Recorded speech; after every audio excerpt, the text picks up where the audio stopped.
Halo teman-teman, apa kabar kalian semuanya? Semoga baik-baik aja ya. Film kali ini menceritakan tentang Nabi Musa. Namun, cerita dalam film ini memiliki perbedaan dengan kisah yang ada di kitab suci. So, buat yang penasaran alur ceritanya seperti apa, mari simak video berikut ini.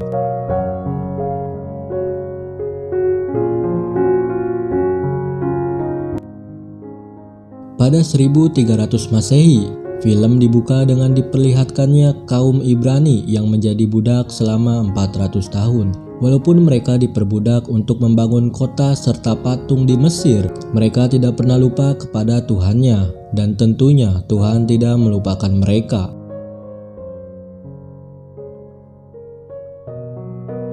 Pada saat itu Musa si tokoh utama yang menjadi jenderal di Mesir, dan Ramses serta ayahnya sang raja yang bernama Seti sedang membahas kelompok Set yang sedang berkemah di perbatasan Mesir. Seti menjadi raja mempercayai sebuah ramalan. Sebelum berperang, dirinya selalu meminta peramalnya untuk meramal kejadian nanti di medan pertempuran. Peramal tersebut mengatakan bahwa nanti di medan pertempuran seorang pemimpin akan diselamatkan. Orang yang menyelamatkan akan menjadi seorang pemimpin. Wah, apakah ini sebuah pertanda guys? Siapa yang ada di ramalan itu ya? Penasaran kan? Yuk lanjut lagi. Keesokan harinya Musa dan Ramses pergi untuk berperang. Sesampainya di sana, orang-orang Set kocar-kacir sibuk menyelamatkan diri.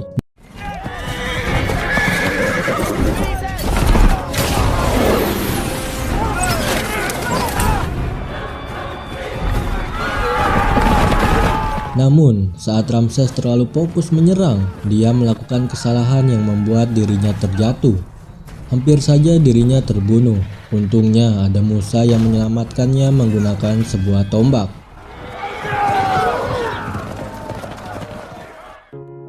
Mereka pun pulang dengan kemenangan yang begitu besar. Saat itu Musa diperintahkan sang raja untuk pergi ke Piton menemui raja muda di sana. Karena di sana raja muda itu melakukan tindakan ilegal. Ini raja muda dari mana coba? Gak ada muda-mudanya. Di Piton Musa membahas tentang orang-orang Ibrani yang dibunuh tanpa alasan. Raja muda itu menjawab, dia harus mengurangi populasi penduduk Ibrani dengan cara itu. Musa tidak menerima hal tersebut dan langsung pergi menuju para tetua Ibrani. Di jalan dia melihat orang-orang Ibrani dicambuk sampai terluka parah. Sesampainya di tempat pertemuan dengan tetua Ibrani, mereka ngobrol dengan santai dan Musa memperkenalkan namanya. Mendengar hal itu, para tetua Ibrani tiba-tiba saja berekspresi seperti orang yang terkejut. Wow, ada apa ini? Setelah selesai ngobrol santuy, Musa langsung pergi pulang. Tetapi di jalan dia bertemu dengan seorang budak yang memberikannya sebuah surat. Dan ternyata surat yang diberi budak itu merupakan letak rumah kakek yang dijumpai Musa siang tadi. Kakek tua itu bernama Nun. Nun di situ menceritakan asal-usul keluarga Musa yang sebenarnya. Tetapi sebelum bercerita, para pengawal Musa dan kaum rebahan diusir dulu. Nun mengatakan bahwa Musa itu orang Ibrani karena ibunya yang sebenarnya bukan Bahtia. Karena di zaman dulu ketika Musa masih balita, di saat itu sedang ada pembunuhan berantai kepada anak laki-laki yang baru lahir. Karena hal itu saudarinya Musa bernama Maryam menghanyutkan Musa ke sungai. Lalu Maryam melamar pekerjaan ke tempat Bahtia berada. Dan kebetulan Maryam bertemu lagi dengan Musa yang ternyata ditemukan oleh Bahtia di sungai. Itulah cerita yang disampaikan Nun. Musa tidak percaya akan hal itu dan langsung pergi. Di siang harinya kaum rebahan itu ternyata pengkhianat yang gila harta. Mereka melaporkan kepada raja muda di Piton tentang Musa yang sebenarnya dan meminta sebuah imbalan.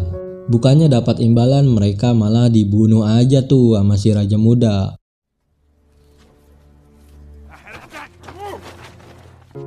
Waktu berlalu, sang raja menemui ajalnya dan anaknya Ramses menjadi raja selanjutnya. Ketika Ramses menjadi raja, dia mendengar tentang kabar mengejutkan mengenai Musa dari si raja muda ini. Di malam harinya Ramses memanggil Musa, Bahtia dan juga Maryam. Ramses menguji kejujuran Maryam dengan bertanya tentang dirinya yang seorang Ibrani atau bukan, dan juga tentang dirinya saudari Musa atau bukan. Sekian pertanyaan itu dilontarkan Ramses. Maryam tetap menjawab tidak, hingga tiba di mana Ramses mengancam Maryam untuk jujur karena jika tidak dirinya akan memotong tangannya Maryam. Lalu tiba-tiba saja Musa berkata yes dan menangkis pedang Ramses yang melaju ke tangannya Maryam. Karena hal itu Ramses perintahkan Musa dan keluarganya untuk dipisahkan serta diasingkan. Perpisahan yang mengharukan terjadi di sini. Walaupun Bahtia bukan ibunya Musa sebenarnya, dia tetap memeluknya dengan erat. Musa pun berkelana sendirian ke selatan, bukan ke barat mengambil kitab suci ya guys, awas. Panas serta badai menerpa Musa hingga kuda kesayangannya meninggal. Musa pun pingsan. Ketika dirinya terbangun, ada 2 orang suruhan Ramses yang ingin membunuhnya. Namun sayang, Musa terlalu hoki yang membuat dirinya mengalahkan 2 orang itu dengan mudah. Singkat cerita, Musa menemukan perkampungan yang damai. Dia memilih untuk menetap di sana. Bahkan dirinya mempunyai istri, hingga dirinya mempunyai anak yang sudah dewasa. Suatu hari Musa naik ke sebuah gunung. Pada saat itu terjadi hujan yang deras, membuat batu-batu turun menimpa Musa. Musa yang terjatuh lalu pingsan bermimpi tentang utusan Tuhan berbentuk anak kecil yang mengatakan kepada dirinya untuk menyelamatkan para kaum Ibrani di Mesir. Singkat cerita, Musa terbangun di rumahnya dan bertemu istrinya. Dia mengatakan harus melakukan sesuatu. Dan benar saja, Musa bertekad untuk pergi ke Mesir menyelamatkan kaum Ibrani. Sesampainya di Mesir, Musa mengunjungi kakek Nun untuk rencananya. Dan Musa OTW pergi ke istana untuk menemui Ramses yang sudah memiliki anak. Musa mengancam Ramses untuk membebaskan orang-orang Ibrani pergi dari Mesir dan kembali ke Kanan, double N. Kanan itu kampung halamannya kaum Ibrani guys. Tetapi Ramses meminta kepada Musa untuk dirinya berpikir terlebih dahulu. Namun pada siang harinya, bukannya membebaskan orang-orang Ibrani, Ramses malah menghukum mati kaum Ibrani agar memberitahu di mana Musa tinggal.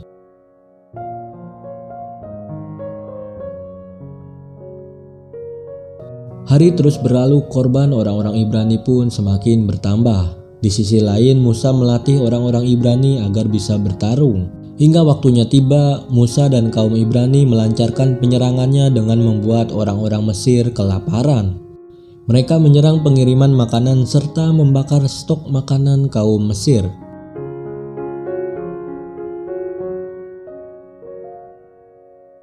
Setelah itu semua, Ramses masih saja membunuh orang-orang Ibrani.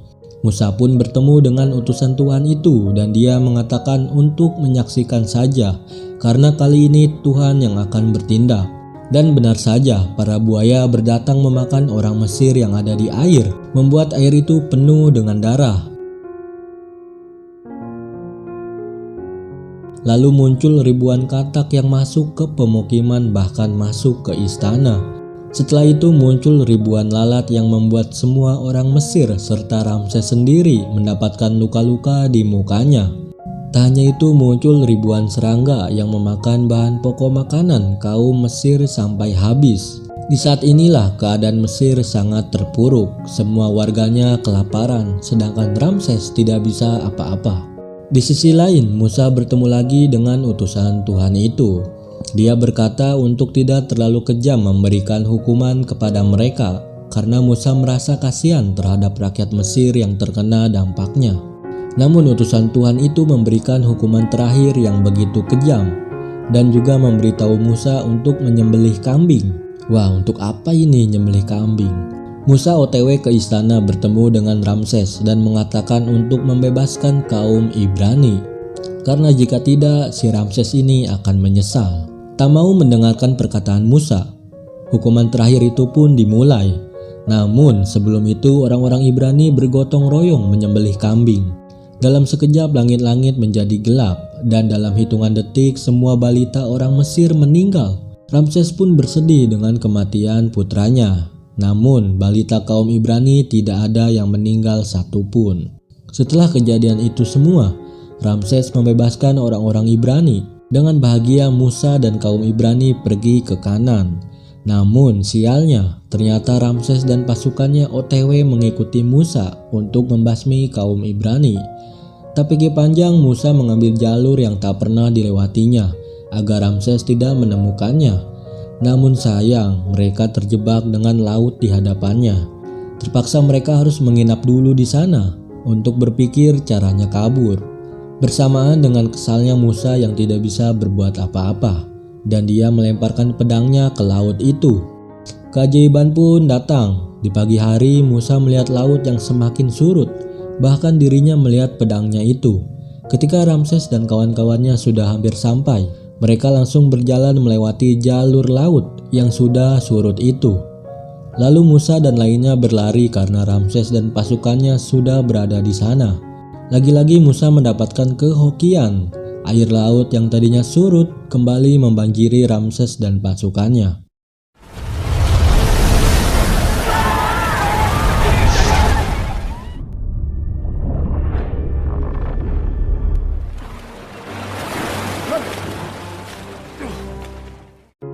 Kebahagiaan dialami orang-orang Ibrani dan juga Musa karena telah melalui masa yang panjang, yaitu menjadi budak selama 400 tahun.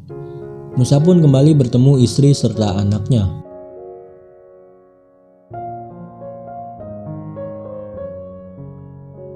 Film pun ditutup oleh Musa yang sudah tua. Dia mengukir sesuatu di batu atas perintah utusan Tuhan tersebut.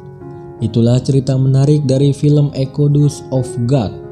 Tidak terlalu banyak adegan baku hantamnya di film ini, tetapi film ini cukup bagus karena durasinya panjang banget guys, sekitar 2 jaman lebih. Maka dari itu kalau mau nonton siapkan cemilannya dulu.